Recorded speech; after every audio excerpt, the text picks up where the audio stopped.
लीजिए सुभाष चंद्र बोस जी ने क्या कहा। ये my dear Jawahar, reference Vande Mataram.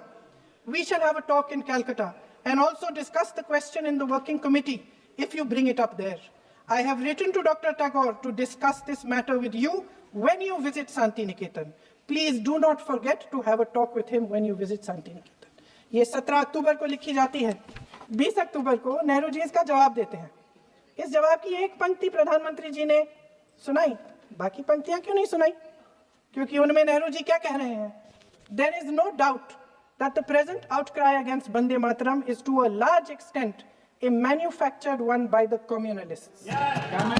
Whatever we do, we cannot pander to communalists' feelings, but to meet real grievances where they exist.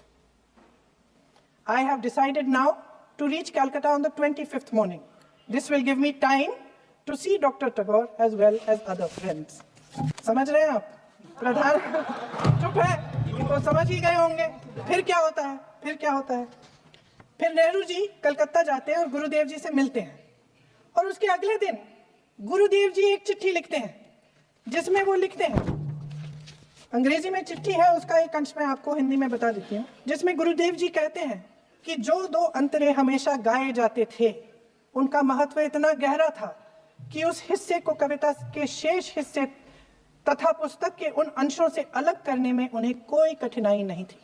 उन्होंने ये कहा कि स्वतंत्रता संग्राम में हमेशा से वही दो अंतरे ही गाए जाते थे, और उनको गाते हुए कुर्बानी देने वाले सैकड़ों शहीदों के सम्मान के लिए उन्हें ऐसे ही गाना उचित रहेगा। उन्होंने यह भी कहा कि बाद में जोड़े गए अंतरों का सांप्रदायिक मायना निकाला जा सकता है और उस समय के माहौल में उनका इस्तेमाल अनुचित होगा।